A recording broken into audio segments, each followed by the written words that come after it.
Hello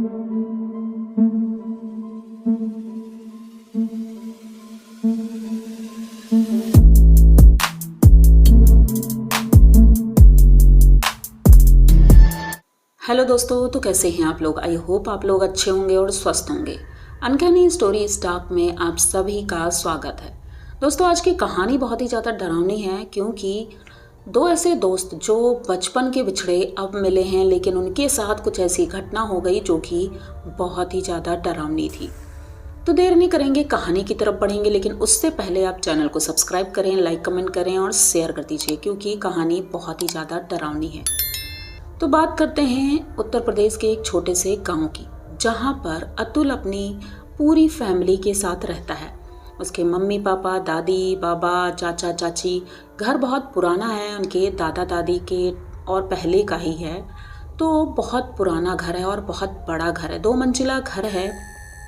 अब ये घर इसलिए बता रहे हैं क्योंकि इसी घर में कुछ ऐसा होने वाला है जो कि बहुत ही ज़्यादा डरावना है। अतुल का दोस्त अजय, जो बचपन से इनके साथ रहता था, 10th तक की पढ़ाई दोनों ने साथ में की, लेकिन कुछ कारणों की वजह से अजय को अपनी फैमिली के साथ गांव से बाहर जाना पड़ा। अब वो दिल्ली में रहता है, उसकी फैमिली पूरी दिल्ली में है, लेकिन फिर भी अजय 2-3 साल में एक बार बीच में आता जाता रहता था। मतलब जैसे कि सुबह आया, शाम को चला गया, रुकने का कभी हुआ ही नहीं, क्योंकि उनके मम्मी पापा की कुछ खेती वेती थी, इस चक्कर में उन्हें आना पड़ता था। तो बस ऐसे ही आना हुआ। लेकिन इस बार अजय की भी जॉब लग गई थी और अतुल अपने पापा की एक बहुत बड़ी दुकान थी, उसको ही संभालता था, क्योंकि उसका पढ़ने में मन नहीं लगा तो उसने पढ़ाई नहीं की। अब 10th तक की पढ़ाई करने के बाद, लेकिन मैथ उसकी अच्छी थी और सब कुछ ठीक था, तो दुकान भी वो अच्छे से मैनेज कर लेता था। सब कुछ ठीक जा रहा था। लेकिन जब अजय का फ़ोन आता है अतुल के पास कि मैं आ रहा हूँ, तो अजय और अतुल दोनों मिलने की खुशी में दोनों ही खुश रहते हैं कि भाई मैं जा रहा हूँ। और उधर अतुल अपने घर में बताता है कि अजय आने वाला है। घर वाले खुश तो थे, लेकिन उतना ज़्यादा खुश नहीं थे जितना कि अतुल था। अतुल सबसे बताता है कि अजय आएगा और हम ऊपर वाले कमरे में रहेंगे, क्योंकि वो 2-3 दिन के लिए इस बार आ रहा है। तो उनके चाचा जी कहते हैं कि बेटा ठीक है, वो आ रहा है तो नीचे वाले कमरे में ही उसे रखना, क्योंकि ऊपर वाले कमरे में क्या करोगे और दिक्कत होगी तुम लोगों को। तो अतुल कहता है नहीं चाचा, हम लोग ऊपर वाले में रहेंगे और अच्छा रहेगा। तो वो कहते ठीक है, अच्छा जो कोने वाला कमरा है उस कमरे की तरफ मत जाना। अब अतुल को भी बचपन से सिर्फ यही बोला गया था कि उस कोने वाले कमरे में, लास्ट वाले कमरे में मत जाना, उसमें हमेशा ताला लगा रहता था। लेकिन अतुल तो फिलहाल खुश था कि चलो अजय आ रहा है। फाइनली अजय आता है और घर वालों से मिलता है, बहुत खुश रहता है, क्योंकि इतने सालों बाद सबसे मिलना हो रहा था। शाम हो जाती है, धीरे धीरे उनकी मम्मी खाना पीना बना रही थी और अतुल अजय दोनों बात कर रहे थे। ऊपर वाला कमरा साफ़ कर दिया था अतुल ने और अजय का सारा सामान वहीं शिफ्ट कर दिया था, और साथ में अतुल भी। तो अब खाना वाना खा करके दोनों ऊपर जाते हैं, ऊपर बैठे रहते हैं, बातें करते रहते हैं, क्योंकि इतने दिनों बाद मिले थे। बातें करते करते कब 12 से 1 बज जाता है इन्हें पता ही नहीं चलता। अब ये खिड़की खोल लेते हैं, क्योंकि गर्मी का मौसम भी था। खिड़की खुली थी, ठंडी हवा आ रही थी, ये लोग बैठे बैठे वहीं पर बातें कर रहे थे। तभी अजय कहता है कि चलो छत पर चलते हैं, थोड़ी देर टहल के आएंगे, अच्छा लगेगा, मौसम भी अच्छा है। तो अतुल कहता है कि चाचा जी ने मना किया है कि रात के वक्त छत पर मत जाना। तो अजय कहता है कि अरे उन्हें पता ही नहीं चलेगा, हम लोग चलेंगे और बस टहल कर आ जाएंगे थोड़ी देर में। दोनों वहाँ से निकलते हैं और सीढ़ियों से दबे पैर छत की तरफ चल देते हैं। अभी छत की तरफ ये चल ही रहे थे, तभी उन्हें किसी के रोने की आवाज़ आती है। दोनों पीछे मुड़कर देखते हैं तो कोई भी नहीं था, लेकिन उन्हें ऐसा लगा था जैसे उनके करीब से ही कोई रो रहा है। इस तरह की आवाज़ आई थी, किसी औरत के रोने की आवाज़। अजय कहता है क्या घर में कोई प्रॉब्लम है क्या, मतलब ये रोने की आवाज़ कहाँ से आई। अतुल को भी कुछ समझ नहीं आया था। अतुल ने कहा पता नहीं, हो सकता है कुछ बात हो, या चलो ठीक है हम लोग ऊपर चलते हैं, क्योंकि अगर किसी को पता चल गया तो प्रॉब्लम होगी। तभी अजय की निगाह पड़ती है उस कोने वाले कमरे की तरफ जिसका ताला बंद है। उसका ताला हिल रहा था। तो अजय कहता है इस कमरे में कोई है क्या। तो अतुल कहता है नहीं, उस कमरे में कोई भी नहीं है, चलो हम लोग ऊपर चलते हैं। अब ये लोग ऊपर जाते हैं, छत पे जाते हैं। मौसम बहुत ही अच्छा था, तो ये लोग पूरी छत पे टहल टहल के बातें कर रहे थे और बहुत मज़ा आ रहा था इन्हें। तभी अचानक से इनकी निगाह पड़ती है घर के ठीक सामने वाले घर की तरफ, जो कि एक खंडहर नुमा था। लोग गांव के तो यही बोलते थे कि उस घर में कोई भी नहीं रहता है, लेकिन आज ऐसा क्या हुआ। उस खंडहर वाले घर की ऊपरी मंजिल पर एक लड़की थी, जो वो भी टहल रही थी, वॉक कर रही थी। वाइट कपड़े थे उसके और बाल खुले हुए थे और बहुत ही ज़्यादा खूबसूरत थी। अब ये दोनों देखते हैं और सोचते हैं कि मतलब इस घर में तो कोई रहता ही नहीं, तो फिर ये लड़की कहाँ से आई। तो अजय कहता है यार तुम्हें नहीं पता होगा, हो सकता है कोई रहने वाले आए होंगे। अब ये दोनों अभी खड़े बात ही कर रहे थे, तभी वो लड़की बालकनी में आती है और इन दोनों को ही एकटक देखे जा रही थी। दोनों सोचते हैं कि इतनी खूबसूरत लड़की हमारे गांव में है और हमें तो पता भी नहीं। अजय थोड़ी देर उसे देखता है पर कहता है कि चलो अच्छा कल मिलते हैं, इनसे बात करते हैं आखिर ये लोग कौन हैं। अभी बातें हो ही रही थी, तब तक अतुल कहता है कि यार बहुत लेट हो गया है, हमें नीचे जाना चाहिए। तो कहते हैं हाँ चलो ठीक है, क्योंकि 2:30 बज चुका था। अब ये लोग सीढ़ियों से नीचे उतर रहे थे। तभी वो जो कोने वाला कमरा है वो अंदर से जैसे कोई नॉक कर रहा है और रो रहा है। अतुल भी परेशान हो जाता है, क्योंकि इससे पहले उसने ये सारी चीज़ें कभी नोटिस की ही नहीं थी। अजय भी कहता है कि आखिर अंदर कौन है जो इस तरह से रो रहा है और दरवाज़ा नॉक कर रहा है। तो अतुल से कहता है क्या इसकी चाबी होगी। अतुल कहता है पता नहीं चाबी है भी या नहीं है। थोड़ी देर बाद अभी ये लोग देख ही रहे हैं और बातें कर ही रहे थे कि अचानक से वो ताला खुल जाता है, अपने आप खुलता है। ये देख करके दोनों एकदम से चौंक जाते हैं कि आखिर ताला अपने आप कैसे खुला। जैसे ही ताला खुलता है तो ये लोग उस ताले को निकालते हैं और कुंडी खोलते हैं। अंदर जाते हैं तो देखते हैं कि रूम में इतनी ज़्यादा गंदगी है कि वहाँ पर जैसे दम घुट जाएगा। इतने जाले हैं जैसे लग रहा सालों से वो दरवाज़ा बंद है। अंदर जाते हैं तो देखते हैं कि एक कोने में एक औरत बैठी है, बहुत गंदे से मैले कुचैले से कपड़े पहन रखे हैं, उसके बाल बहुत बड़े बड़े हैं और वही बैठकर रो रही है। तो ये दोनों वहाँ जाते हैं, उनसे पूछते हैं कि अरे भाई आप यहाँ पर बंद हैं। तो वो अतुल से कहता है कि तुम्हारे घर में इस तरह से कैद करके रखा गया। अतुल कहता भाई मुझे तो नहीं पता कुछ भी। तो अब ये लोग उससे बात करने की कोशिश करते हैं, लेकिन वो औरत रोए जा रही थी, कुछ भी नहीं बोल रही थी। अब ये लोग सोचते हैं कि चलो घर वालों को बुलाते हैं। अतुल आवाज़ देता है चाचा जी को, क्योंकि चाचा जी इनके हम उम्र ही थे। तो चाचा जी को आवाज़ देते हैं कि चाचा जी देखो यहाँ पर क्या है। अब इनके चाचा जी जैसे ही आवाज़ सुनते हैं, क्योंकि उन्हें तो पता ही था कि ये लोग ऊपर वाले रूम में हैं, वो दौड़ते हुए ऊपर आते हैं और जैसे ही ऊपर आते हैं तो दरवाज़ा खुला हुआ मिलता है। वो और भी ज़्यादा गुस्सा हो जाते हैं, क्योंकि उन्हें सब कुछ पता था।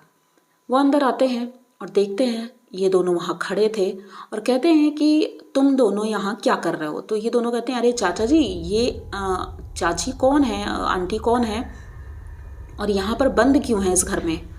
चाचा जी अंदर आते हैं, उन्हें वहाँ पर कोई भी नहीं दिखता है। वो कहते हैं पागल हो रहे हो, यहाँ पर कोई भी नहीं है, खाली रूम है इसीलिए बंद है। जब ये लोग दोबारा देखते हैं वहाँ पर कोई भी नहीं था। अब ये दोनों आश्चर्य में पड़ जाते हैं, क्योंकि इन्होंने तो क्लियर देखा था कि वो औरत कोने में बैठी है और रो रही है।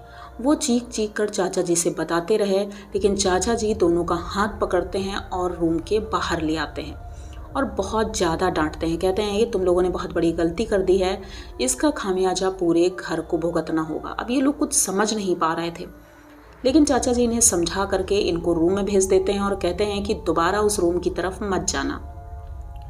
अब इन दोनों को तो कुछ समझ ही नहीं आया कि आखिर हुआ क्या है। चाचा जी नीचे चले जाते हैं और कहते हैं सुबह बात होगी। अब रात लगभग 3 तो बज ही गया था, तो ये लोग अपने रूम में जाते हैं और सोने की तैयारी करते हैं। नींद आने लगी और ये लोग सो भी गए। लगभग 15 मिनट बाद अब इन्हें महसूस होता है इनके रूम का दरवाज़ा कोई नॉक कर रहा है। अचानक से अजय की नींद खुलती है। वो सोचता है शायद चाचा जी आए होंगे, तो वो उठता है। पहले तो आवाज़ देता है कौन है, लेकिन उधर से कोई भी आवाज़ नहीं आती है। तो ये दरवाज़ा खोलता है। दरवाज़ा जैसे ही खोलता है तो सामने देखता है कि वही औरत दरवाजे के बाहर खड़ी है और रोए जा रही है।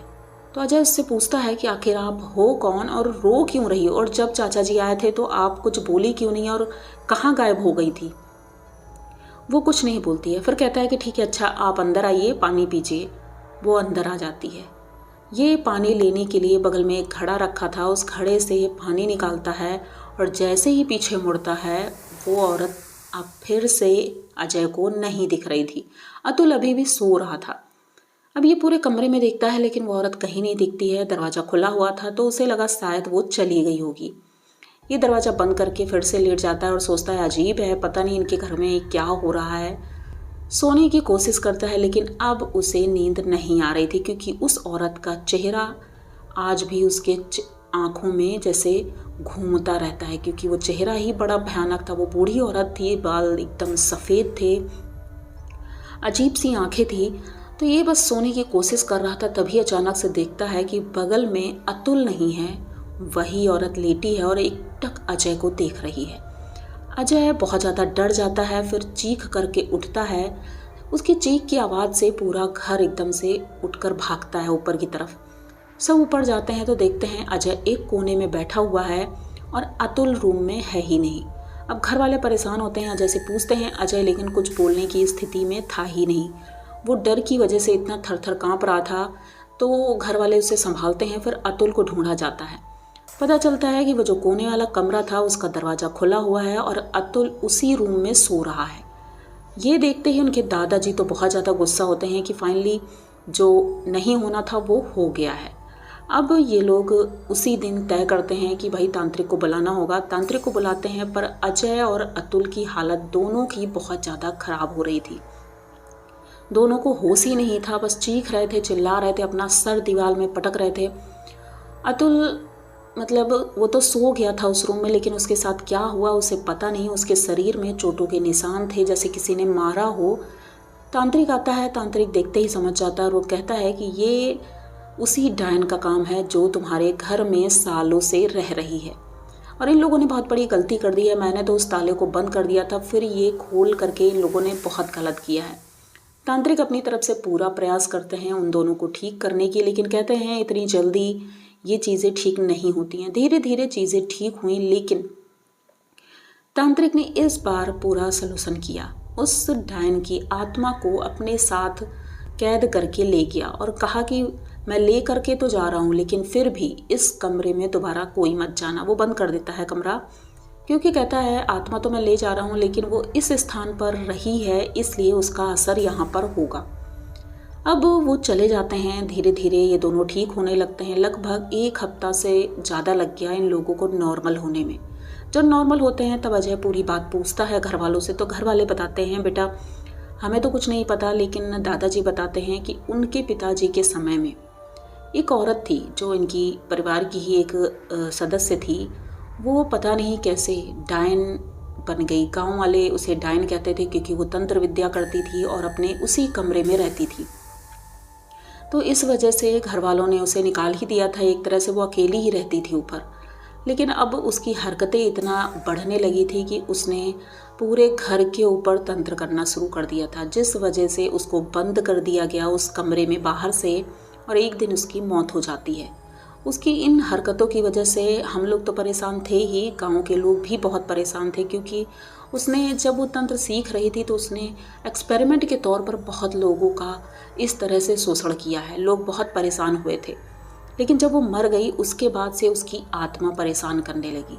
तो तांत्रिक को बुला करके हमने उस कमरे को बंधवा दिया था और तांत्रिक ने यही कहा था कि वो दरवाज़ा मत खोलना, क्योंकि वो बहुत ही ज़्यादा उग्र है। अगर बाहर निकलेगी तो लोगों को अपना निशाना बनाएगी। अब अजय तो बहुत ज़्यादा डर गया था, तो वो दूसरे दिन ही अपनी टिकट करवाता है और दिल्ली वापस चला जाता है। लेकिन अतुल को अब पता चला था अपने घर का इतना बड़ा राज, लेकिन वो भी वहाँ रहना ही नहीं चाहता था। लेकिन घर वालों ने समझाया कि ऐसा कुछ भी नहीं है, तुम बस ऊपर मत जाना। अतुल आज भी डर के साए में वहाँ रहता है, लेकिन कहता है उसके बाद से वो औरत उसे कभी नहीं दिखी, लेकिन फिर भी डर तो आज भी लगता है। अब वो लोगों ने घर अलग बनवा लिया है, एक दूसरा नया घर, क्योंकि वो बहुत पुराना हो चुका था। तो वो घर अभी भी इनके घर के सामने है। अतुल बताते हैं कि कभी कभी रात के वक्त वो औरत खिड़की से नज़र आती है। पता नहीं वो मुझे ही नज़र आती है या सबको नज़र आती है, लेकिन वो नज़र आती है। तो दोस्तों ये कहानी अगर आप लोगों को अच्छी लगी है तो प्लीज़ चैनल को सब्सक्राइब करिए, लाइक कमेंट करिए और शेयर कर दीजिए, क्योंकि ऐसी ही डरावनी कहानियाँ मैं लेकर आती हूँ हर वीकेंड पर। तो अगर आप लोगों को ये अच्छी लगी है तो कमेंट करके ज़रूर बताइएगा। मिलते हैं जल्दी किसी नई कहानी के साथ, तब तक के लिए डरते रहें।